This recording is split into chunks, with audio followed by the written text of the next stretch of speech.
last time what we are doing here is basically the scattering theory. And in those previous sessions हमने बात की थी Born approximation की, यानी दूसरे लफ्जों में, rather than giving you exactly um, the heading wise sort of what we have done till now. In our previous sessions, we considered that the energy of the incident particle is larger or higher as compared to the scattering potential. This is one of the assumptions. The other assumption was that we did not, or rather, we did not emphasize on the fact that the scattering potential can be spherically symmetric. So, in our previous discussions about scattering theory, where we used, in fact, Born approximation, these were the 2 points. That is, the energy of the incident particle is high as compared to the scattering center, or the potential of the scattering center. And secondly, the scattering, it was not considered that the scattering potential may be spherically symmetric, and these two have implications. And based on such implications, we have to shift to some other method which is more useful in such scenarios. That is, in a scenario where we would say that the scattering center has higher energy as compared to the incident particle, and the scattering center has a potential which is spherically symmetric. Yeah, and so still we would be using the same Schrodinger equation, time independent Schrodinger equation, because we are doing, we remember I started scattering theory using time independent quantum mechanics, that is time independent Schrodinger equation. We would shift to time dependent Schrodinger equation later on. That would be a more thorough discussion about scattering theory.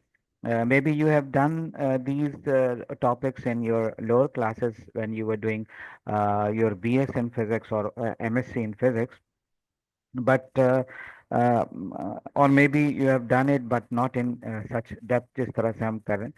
But then the new topics that would be covered in scattering theory would be related to time dependent Schrodinger equation rather than time independent Schrodinger equation. Yeah.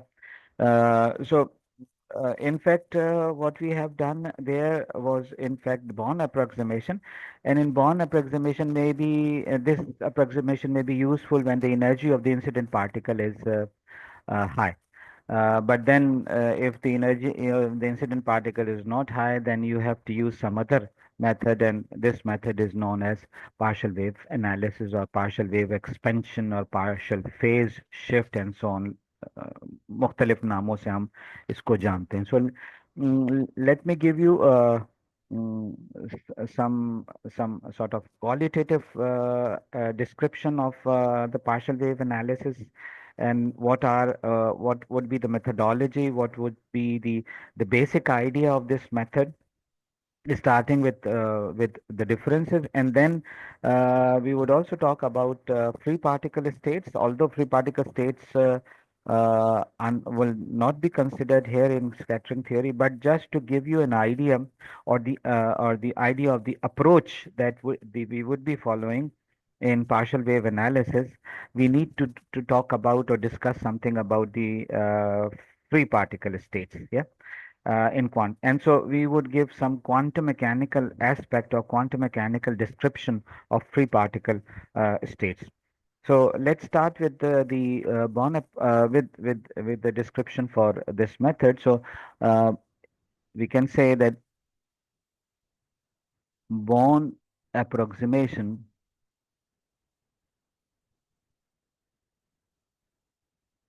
may be useful, may be useful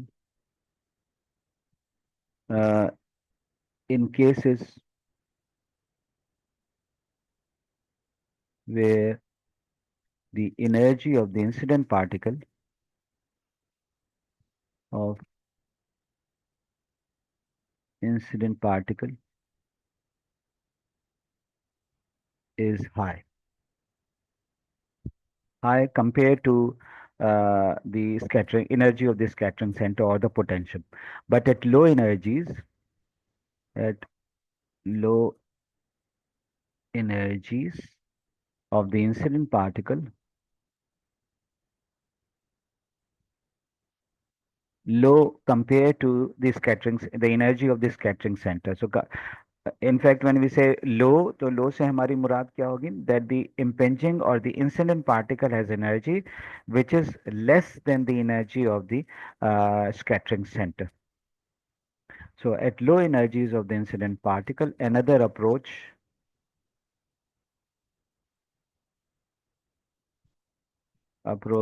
is useful, known as uh, partial wave expansion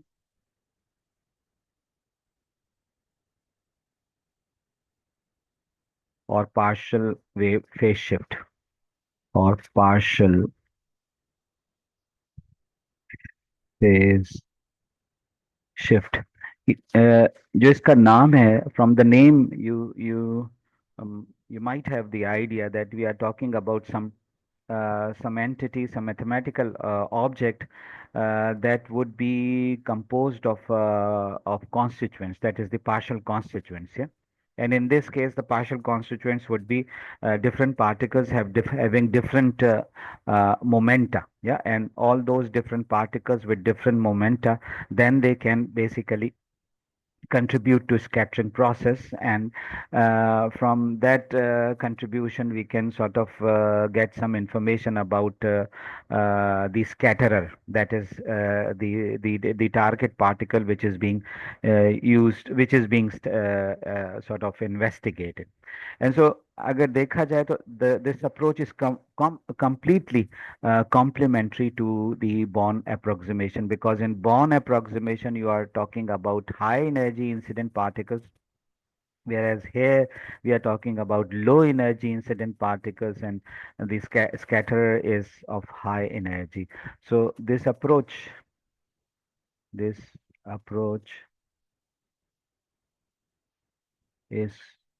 complementary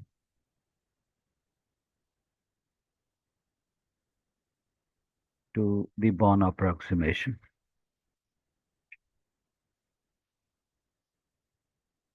Yeah.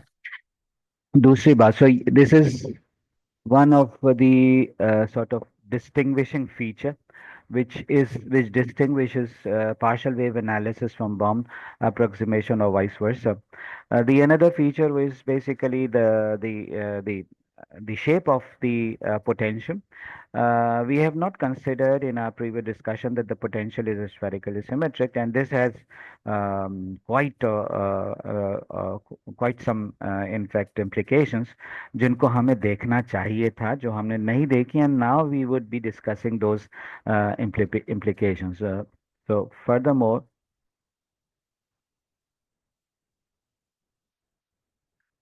V of R, that is the potential of the scatterer, is not considered till now, अभी तक हमने नहीं किया था, considered to be spherically symmetric, to be spherically symmetric.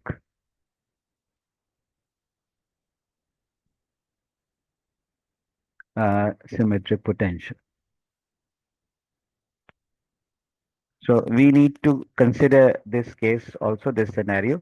So in considering the scattering by spherically symmetric potential, what we basically would examine is how the states with definite angular momenta are affected by the scatterer. And this is a very important sort of reading from such a phenomena, that how those states with certain specific definite angular momentum would be affected by the scatterer in such a scenario. So this investigation is important and is beneficial in understanding the structure of the scatterer. Yeah. So in considering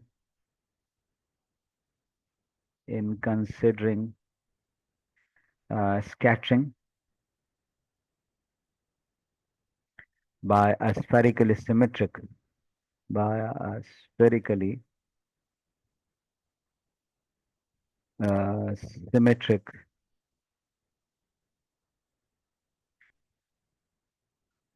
potential. One is able to examine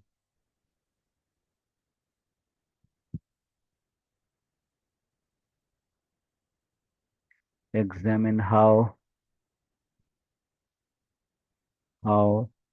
the states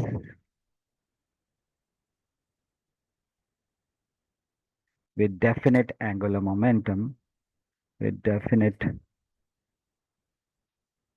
angular momenta are affected by the scatterer.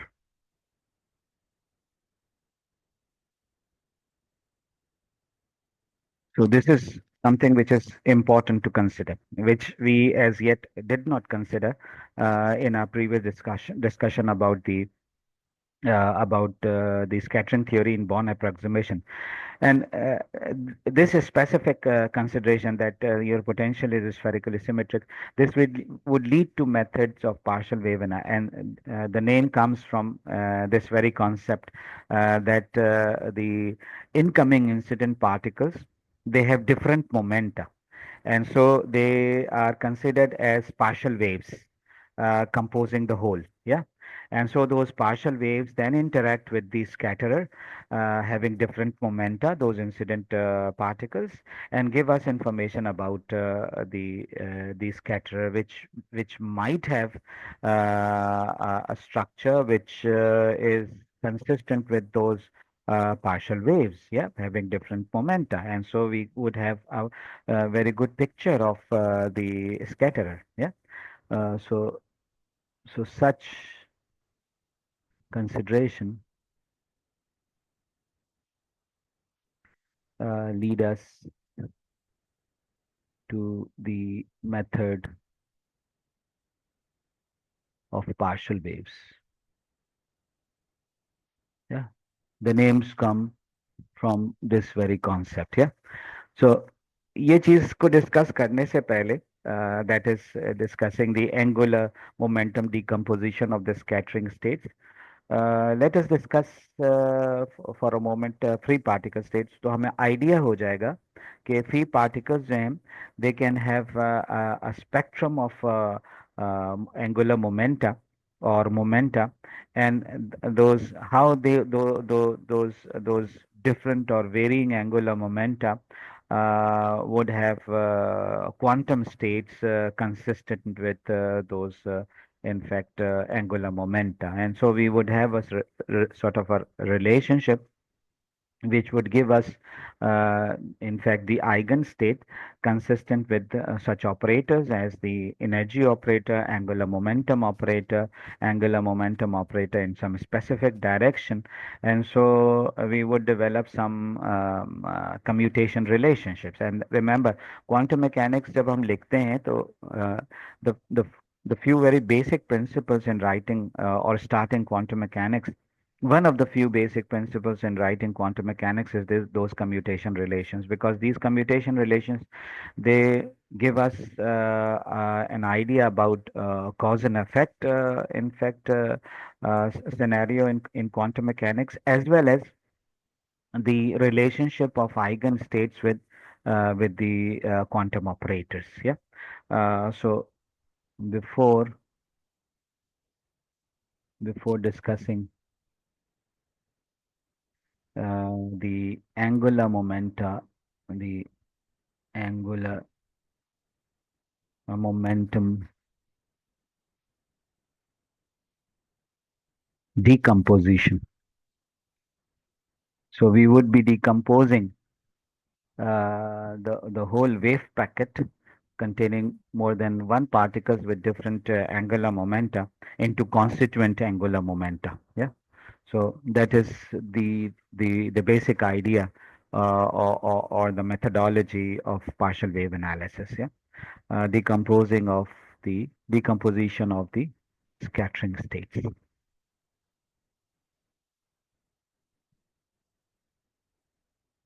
Yeah. So let us consider free particle states. Free particle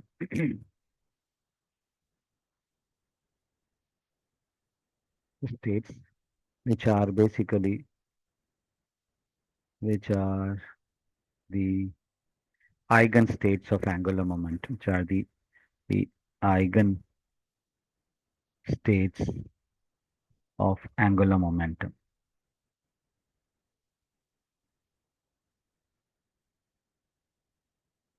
Yeah.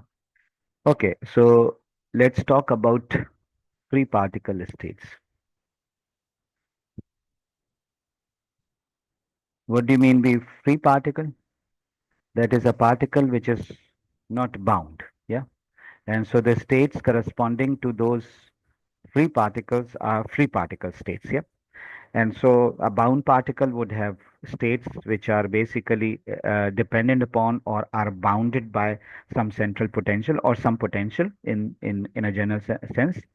But in case of free particle, the Hamiltonian is just the kinetic energy operator. So in case of bound state, the Hamiltonian is basically sum of the kinetic energy and potential energy because the particles are bound to some potential.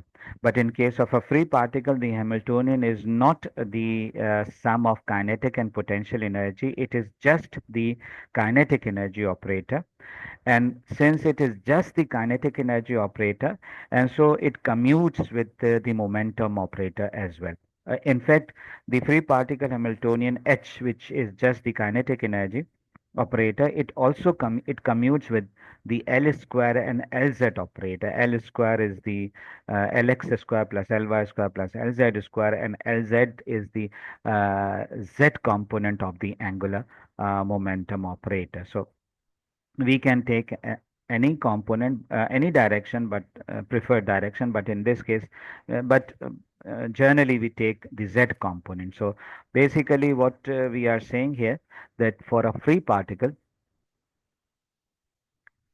so what is the difference for a free particle? The Hamiltonian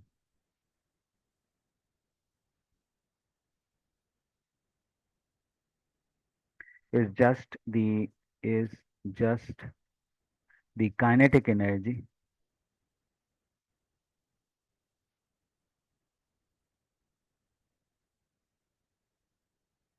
operator. And since it is just the kinetic energy operator, uh, then which obviously commutes commutes with the angular momentum operator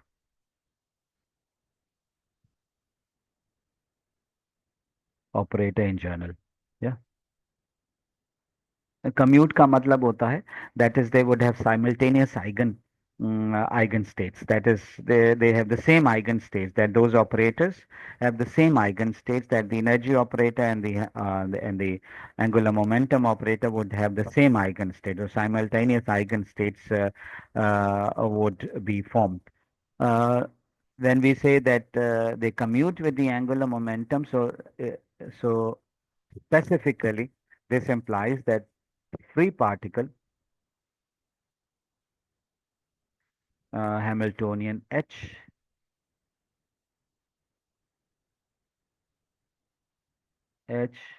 commutes with commutes with L square and LZ operator. Yeah, so this is the specific meaning when we say that the free particle Hamiltonian commutes with the angular momentum operator. Specifically, it implies that the free particle Hamiltonian H commutes with with L square and Lz. And so, this is possible, that is, if this is possible to consider, then we would have simultaneous eigenstates or eigencats of H Hamiltonian in H naught Hamiltonian L square and Lz. And if you अगर आप spin को ignore करें, that is if the particles do not have spin, then such a state would be denoted by three quantum numbers: the energy, the orbital angular momentum L, and the projection of orbital angular momentum m on some specified onto some specified axis, let's say z axis. So इसका मतलब ये हो गया कि then the states would be just characterized by three parameters or quantum numbers E, L, and m. And such states, they are often referred to as the spherical wave states. Yeah. So now we have developed we have some new sort of nomenclature for a free particle, which is suggesting that if this is possible, that is, if the free particle Hamiltonian is commuting with L square and Lz, then they would have simultaneous eigencats.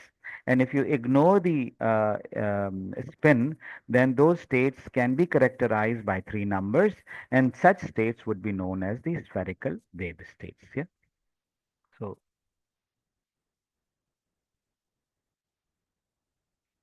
we can say, uh, thus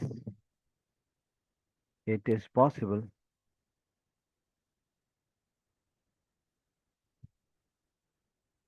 to consider uh, simultaneous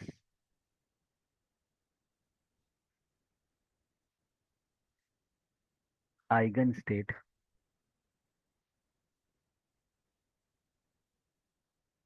eigenstate or eigencat. Eigencat is like because we would be representing in the form of a cat vector, eigencat of the Hamiltonian H naught, L square, and Lz. So it would be a simultaneous eigencat of all these three operators. So if ignoring spin, uh, such states can be characterized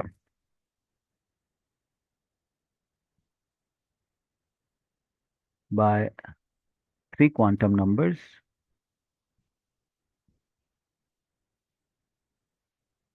three uh, quantum numbers, आई क्या क्या हो जाएंगे, E, L, and M.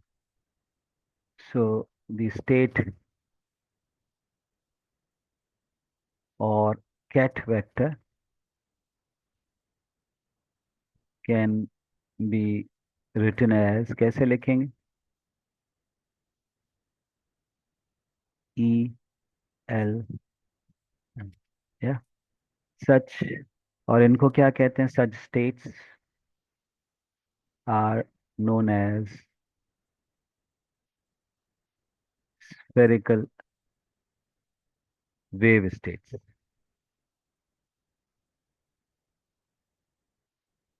Yeah. So this is basically the definition for spherical wave states. What are spherical wave states, in fact?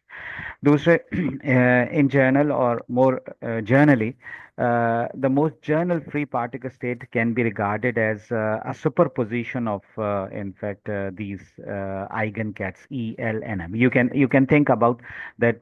You have a bunch of particles. Each particle have would have a different energy.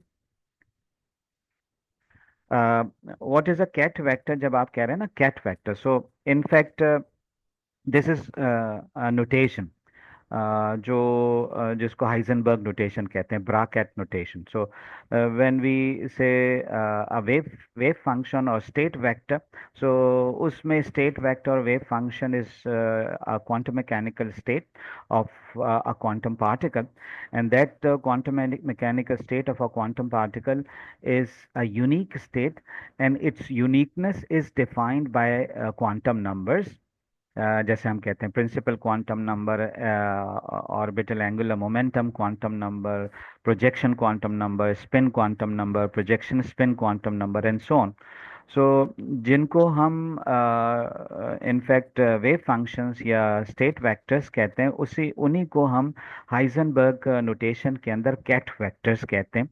And if there is, in fact, a wave function, then there is a complex conjugate of a wave function which is denoted by psi star. And similarly, in case of Heisenberg notation, agar we have a ket vector, then there would be a corresponding complex conjugate state vector, and that would be known as a bra vector, which is defined in some dual space. Yeah. And the combination of the bra vector and the ket vector would give you some either sort of which in fact in lower classes is a dot product, by the way. Yeah. Okay, so the most general free particle state can be regarded as a superposition of these, in fact, cat vectors. And why superposition? Because if you have that bunch of particles, and in that bunch you have particles with energy, with specific energy E, with specific angular momenta L, and with a specific projection angular momenta, projection quantum number M, then that bunch would contains many such particles with varied energy L and M, and so we could regard them. We could regard that free particle state as a superposition of E, L, and M with various values of E, L, and M in, and it is much the same way as the most general free particle state can be regarded in the form of some, the wave vector k vector, yeah, with different values of k. So now you have two representation. One of the representation would require the knowledge of E, L, and M, or there is another representation of free particle state which require only the knowledge of the wave vector, and then we would be talking about the superposition of those wave vector cat vectors with different wave vector k. Yeah, and in case of this later representation, we are interested both in the magnitude and direction of those wave vectors. So more generally, what we can say, more generally, uh, the most general free particle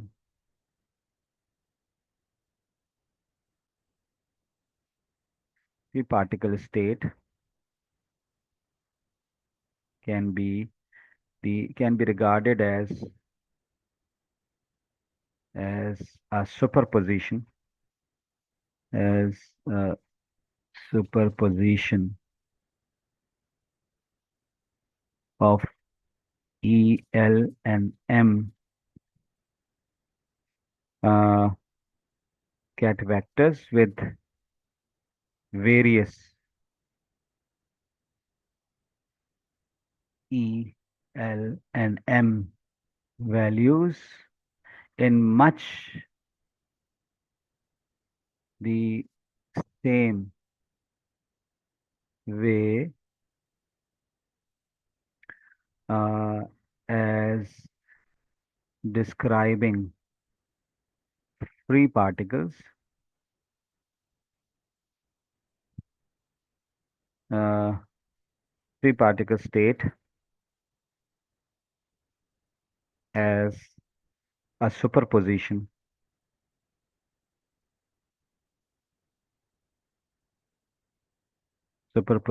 of k vectors with different k values, with different k k values, and different in both magnitude and direction. So this is basic idea of in fact the free particle states. And you can put this in another way, that the free particle state can be analyzed using either the plane wave basis. So these K representation, they are known as the plane wave basis, whereas the other representation where we use E, L, and M, they are known as the spherical wave basis. So now we have two type of representation. So free particles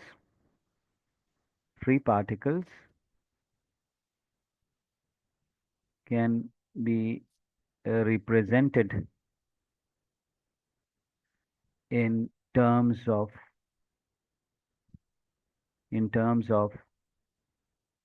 plane wave basis, plane wave basis, i.e.,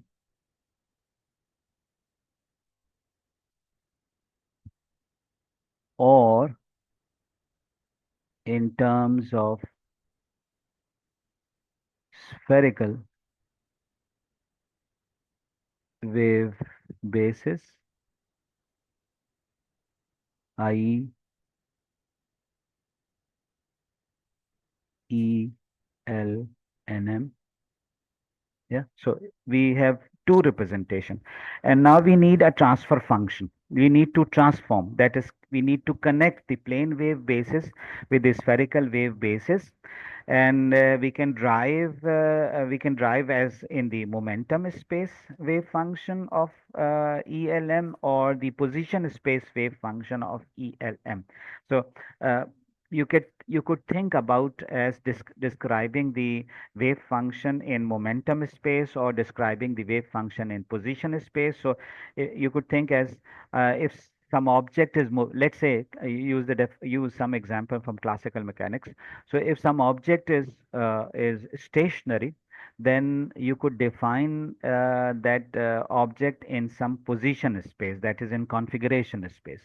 But if that same object is moving, then you can define that object, the state of that object, in momentum space. That is, you could define the momentum of that particle as well, position as well as momentum. So you need to develop some sort of a transfer function or transformation functions, which would connect the plane wave basis with the spherical wave basis, and this can be derived in either momentum space, or it can be described in position space. And so these are two representations.